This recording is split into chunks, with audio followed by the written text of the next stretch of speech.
Bonjour, bienvenue sur cette série de vidéos dédiée à la perte de poids et à l'atteinte de tes objectifs en termes de silhouette. Je m'appelle Sylvain Goldschmidt, ça fait plus de 10 ans aujourd'hui que j'aide des personnes avec mon équipe autour de nous pour atteindre leurs objectifs physiques et aujourd'hui, c'est plus de 1000 personnes aidées. Dans la vidéo du jour, on va parler de pourquoi tu es en surpoids, les principes et les explications. Alors, tout de suite, je te partage mon écran. Voilà. Alors, pourquoi je suis en surpoids? Les principes, les explications. Tout le monde connaît aujourd'hui la balance énergétique. La balance énergétique, c'est qu'un poids stable, c'est l'équilibre entre les apports alimentaires, ce que tu manges, et tes dépenses énergétiques, ce que ton corps brûle en termes de calories. Si tes apports sont supérieurs à tes dépenses, tu vas prendre du poids. Si tes apports sont inférieurs à tes dépenses, que tu brûles plus de calories que tu n'en manges, eh bien, tu vas perdre du poids. Voilà, donc les bases sont données, tout le monde le connaît, mais ça faisait du bien de le rappeler quand même. Maintenant, tu vas me dire, oui, mais c'est injuste. C'est injuste parce que moi, je mange une feuille de salade et je grossis, alors que lui, il mange tout ce qu'il veut et il ne prend pas un gramme. Pourquoi ça? Pourquoi c'est si injuste? Eh bien, tout ça, c'est lié à ton métabolisme. Le métabolisme, c'est la capacité de ton corps à brûler des calories. Et il y a des personnes qui ont un métabolisme qui est plus lent que d'autres. La bonne nouvelle, c'est que tout ça, c'est dû à des choix et à des actions. Et donc, c'est réversible. Ça, c'est la bonne nouvelle. Alors maintenant, pourquoi mon métabolisme, lui, il tourne au ralenti? Il y a plusieurs raisons. La première des raisons, la plupart du temps, c'est lié à des privations et à des frustrations. Peut-être que si ton métabolisme il tourne au ralenti, c'est que tu as déjà fait plein de régimes, ou tu as eu l'habitude de te priver, ou alors peut-être que tu fais qu'un seul repas par jour, ou peut-être que tu sautes le petit déjeuner depuis très longtemps. Eh bien, tout ça, ça met dans la tête de ton métabolisme que, attention, c'est la famine, il faut réduire la voilure parce qu'on n'a pas assez à manger. Peut-être aussi que tu n'as pas suffisamment de nutriments dans ce que tu apportes. Peut-être que tu n'as pas assez de vitamines, peut-être que tu n'as pas assez de minéraux, peut-être que tu n'as pas assez de phytonutriments. Et donc, tout ça, ça crée des manques et ton organisme, il se dit, oh là là, je suis en manque, il faut que je ralentisse mes dépenses parce que sinon, je ne vais pas faire face. Et donc, il va se mettre au ralenti, il va se mettre en mode veille, tu vas avoir moins d'énergie, tu vas avoir des humeurs un petit peu perturbées, etc. Et donc, tu vas avoir ton métabolisme qui va se ralentir par ce biais-là. Deuxième chose, ça peut être le manque de muscles. Alors, je ne sais pas si tu as déjà remarqué, mais ceux qui perdent le plus facilement, c'est ceux qui ont plus de muscles. Et c'est pour ça que les hommes, en général, perdent plus facilement du poids que les femmes, parce qu'ils ont tout simplement plus de muscles.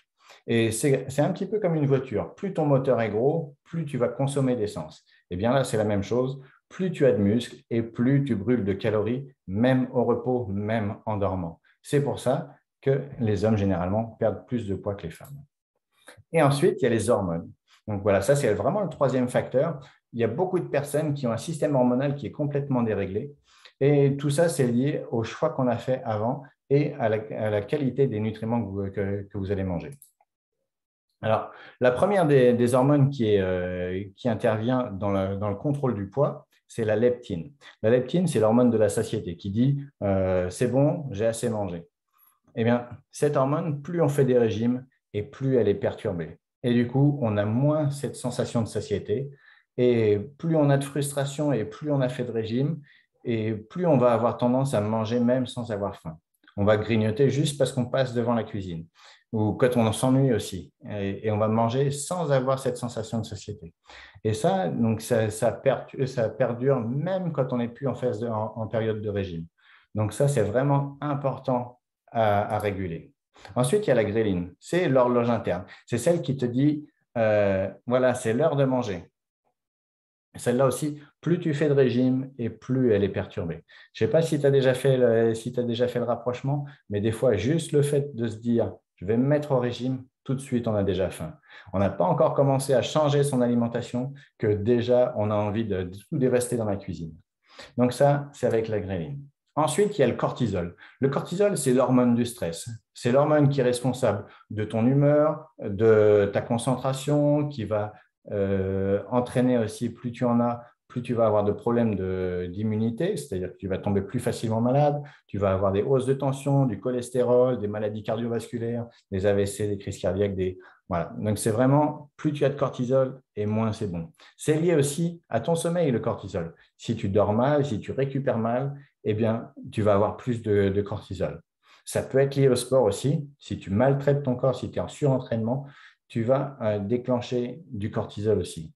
Si tu es stressé au boulot, si tu es mal entouré, si tu es avec des pervers narcissiques, c'est la mode en ce moment d'en parler et de les dénoncer. Et donc, eh bien, tu vas avoir tendance à développer du cortisol. Tout ça, c'est mauvais pour ta silhouette.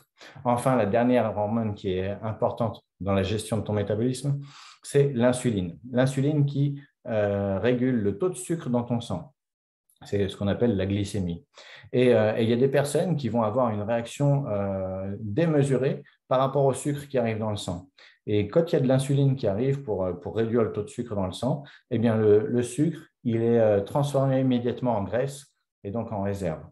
Et les personnes qui ont une insuline déréglée, donc qui vont avoir tendance à faire du diabète, eh bien, c'est des personnes qui vont être généralement en surpoids et qui vont développer plein de choses à côté. Voilà, donc imagine en plus si tu cumules tout ça, tu as fait plein de régimes, tu manques de muscles, tu as un système hormonal qui est complètement défaillant, et peu importe les régimes que tu vas faire, peu importe le sport que tu vas faire, eh bien, tu vas prendre du poids. Et ça, c'est la mauvaise nouvelle. La très bonne nouvelle, l'excellente nouvelle, c'est que tout ça, c'est réversible.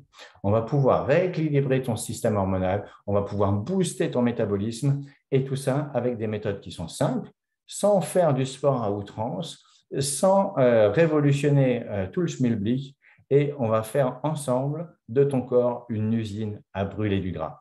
Alors, je te donne rendez-vous sur la prochaine vidéo très, très vite. Salut!